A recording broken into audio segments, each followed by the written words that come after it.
dan khususnya seluruh daripada jamaah tahlil yang hadir pada malam hari ini memperingati malam ke-7 almarhumah Ibu Umayyah binti Haji Muhammad, dan juga mobil khusus untuk seluruh jamaah Masjid Al-Akhyar yang sudah sudi kiranya meluangkan waktu meringankan langkah untuk datang ke tempat kami ini. Kami tidak bisa membalasnya dengan apapun. Dan juga salam hormat kami kepada kedua orang tua kami, Sahibul Bait Ilmu Karam Ayahanda Bapak Syarifuddin beserta keluarga besarnya, dan juga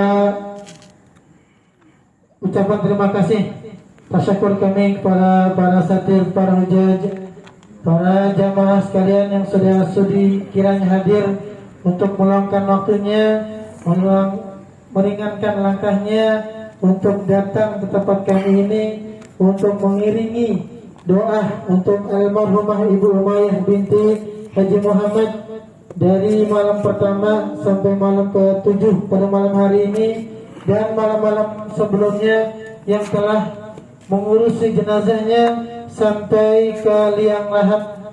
Dan juga tahlil pada malam hari ini kami mohon dibawakan pintu maaf yang seluas-luasnya apabila dalam tutur bahasa kurang rapi dan kurang sopan, dan apabila ada banyak kekurangan kami mohon dibawakan pintu maaf yang seluas-luasnya. Pada Ramadan belum lama dipanggil menghadap kepada Allah.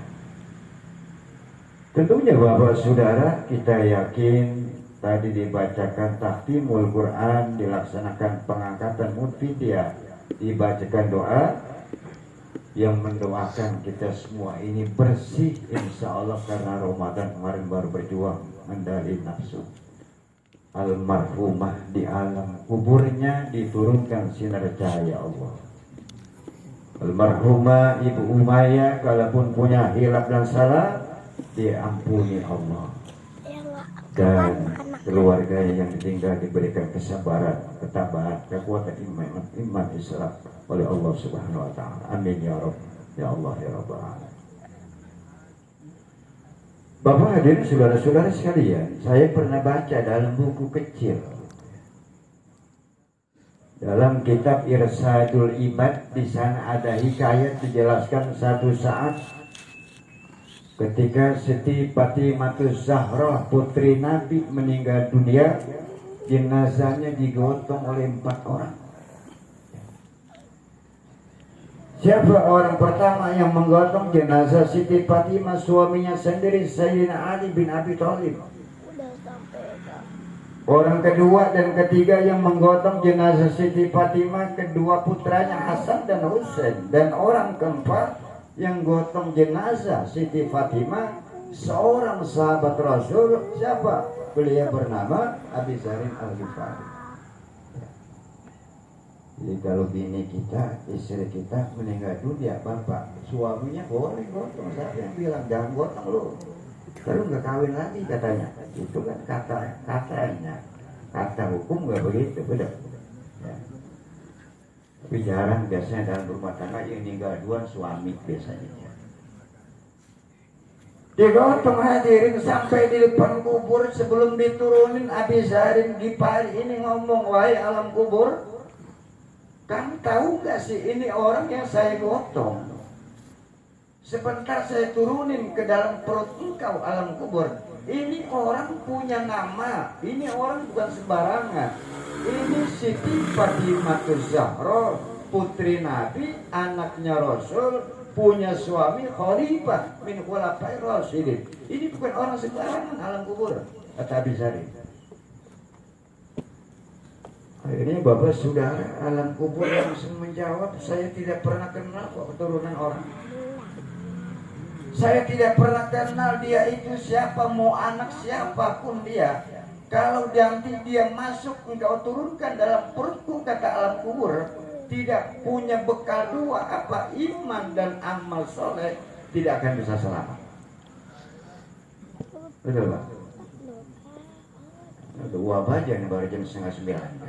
Kalau keadilan begini.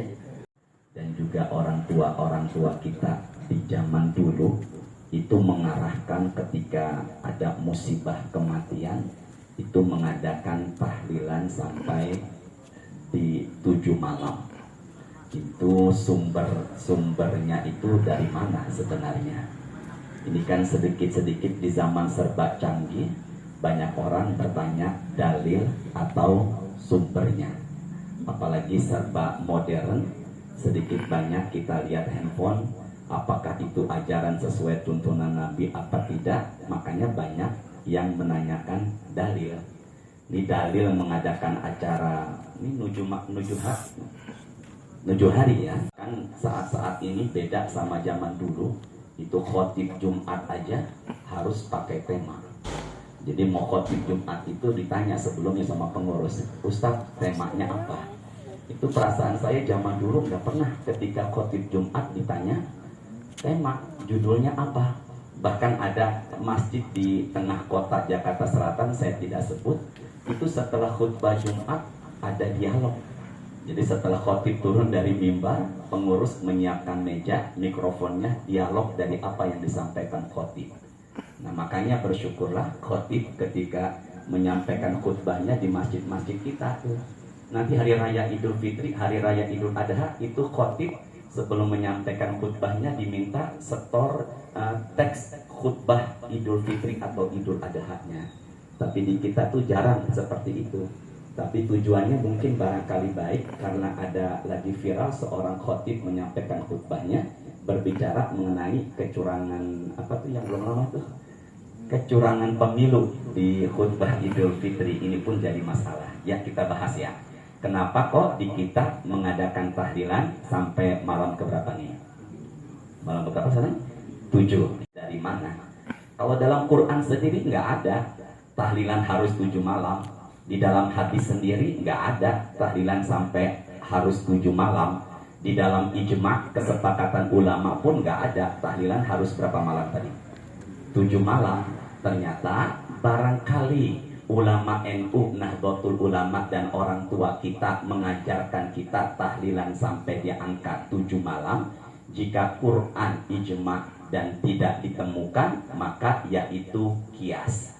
Kias itu menganalogikan. Kias itu menyamakan satu perkara dengan perkara yang lainnya. Jadi angka 7 itu bukan dari Quran, bukan dari hadis, bukan dari ijma, tapi dari apa tadi? Nomor 4, kias. Saya ulangi ya. Dari apa tadi? Kias. Kias itu menyamakan. Apa maksudnya? Karena Allah dan Rasulnya sering menyebut angka berapa? 7. Bareng-bareng ya. Allah dan Rasulnya sering menyebut angka berapa tadi? 7. Ustadz, dalilnya dari Quran Allah sering menyebut angka 7 dari mana? Suratnya ke-15 namanya Al-Hijr. Ayatnya 44. Allah berfirman, laha sab'atu abwab. Sesungguhnya jumlah pintu neraka itu jumlahnya ada berapa? 7. Sama-sama ya. Jadi kalau ada yang tanya berapa jumlah pintu neraka, jawabannya ada berapa? 7. Nah 7 pintu neraka ini yang mengelompokkan adalah ulama Mesir bernama Syekh Mutawalli Sya'rawi. Beliau menyebut 7 nama-nama pintu neraka. Jahannam, coba hitung ya sama-sama ya. Jahannam, Lazo, Sakor. Ulangi ya, apa tadi? Jahannam, Lazo, Sakor. Itu berapa tuh? 3. Hutomah, Jahim. Jadi berapa tuh?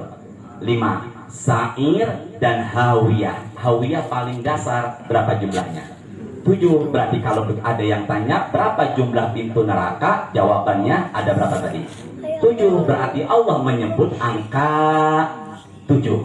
1. Kedua, semoga yang di depan saya bisa berangkat umroh dan bisa berangkat haji. Amin kan ya? Amin. Nah ketika Bapak Ibu sedang umroh, maka kita diperintahkan untuk mengelilingi Ka'bah atau tawaf selama berapa kali putaran? 7. Lagi-lagi berapa tuh? 7. Setelah kita tawaf, kita sa'i. Diawali dari Bukit Sofa dan berakhir di Bukit Marwah, itu pun berapa kali putaran? 7 kali. Kemudian jamaah haji diperintahkan melempar jumroh yang pertama, berapa kali lemparan? 7 lagi. Jadi kalau begitu Allah dan Rasulnya sering menyebut angka berapa tuh? 7. Nah ternyata enggak sampai di situ. Allah memutar hari. Hari itu Ahad. Nah, sekarang tuh nyebutnya Minggu, tapi sudah ramai di media sosial nyebutnya bukan Minggu, tapi apa tadi? Ahad.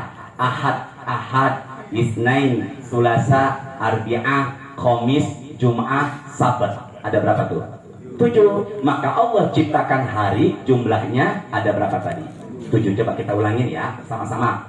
Jumlah pintu neraka ada 7. Kita tawaf mengelilingi Ka'bah sebanyak 7. Lalu kita sa'i sebanyak 7. Melempar jumroh yang pertama sebanyak 7. Apalagi tadi itu? Hari, jumlahnya ada berapa tadi? 7. Kemudian kita bawa jenazah. Kita bawa tuh jenazah, kita letakkan jenazah di liang lahat. Itu jenazah di liang lahat, dia akan ditanya setelah kita ninggalin dia berapa langkah lagi tuh? 7 langkah. Makanya kalau kita naruh atau meletakkan jenazah di liang lahat, itu jenazah kita letakkan di liang lahat, maka dia mendengar gesekan sendal kita dengan tanah yang mau pulang, maka dia akan ditanya setelah yang pada nganterin ninggalin dia berapa tuh? 7. Lagi-lagi angkanya ada 7. Suratnya kan 65. Surat ke 65 itu namanya surat At-Tolak. Di ayatnya 12, Allahul ladzi khalaqa sab'a samawatin wa minal ardi mislahunna. Allah lah yang telah menciptakan langit, jumlahnya sama-sama ada berapa tadi? 7. Langit pun jumlahnya ada 7. Ternyata Allah katakan di berikut kalimatnya wa minal ardi mislahunna. Mislahunna itu dhamir kembali kepada langit. Berarti Allah ciptakan bumi pun seperti langit. Jumlahnya ada berapa tadi? 7. Kemudian jembatan Sirat, kita semuanya pasti menyeberangi jembatan Sirat. Dan kita butuh cahaya. Cahaya itu bahasa Arabnya, bahasa Quran dan hadis. Cahaya namanya apa? Bahasa Arabnya cahaya. Nur. Apa tadi? Nur. Makanya ada laki-laki namanya Nur.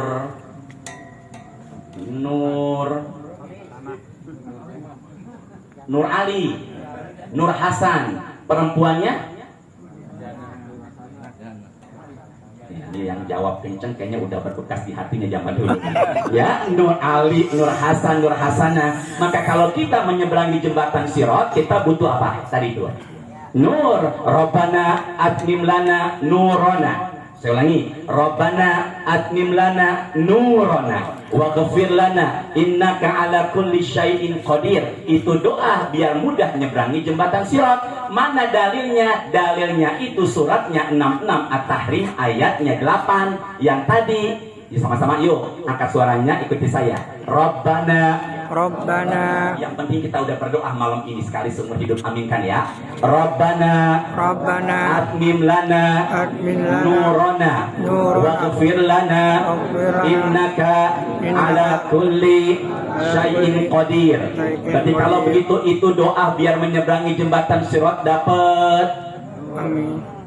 Lampu. Enggak, dapat apa tadi? Cahaya. Nah, berapa tipisnya jembatan Sirat?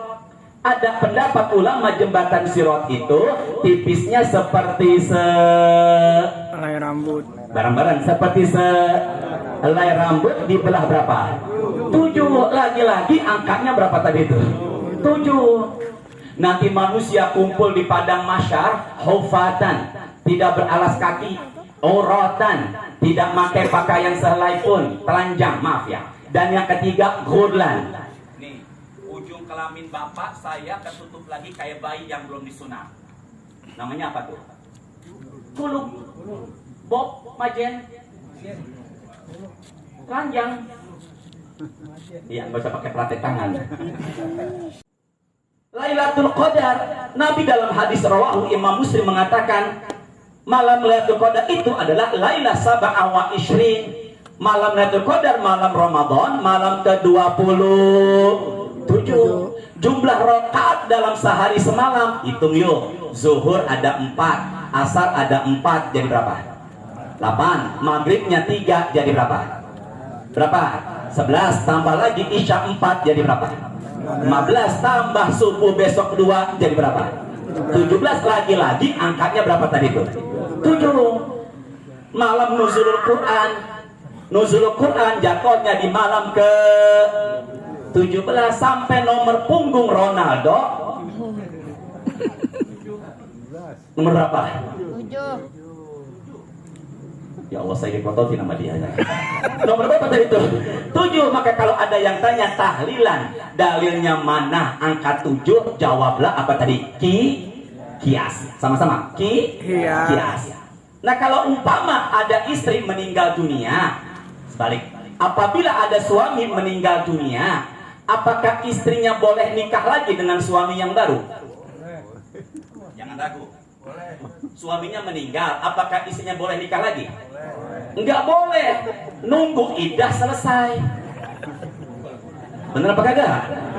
Berapa idahnya? 7 hari. Yang ini salah, berapa idahnya? 40.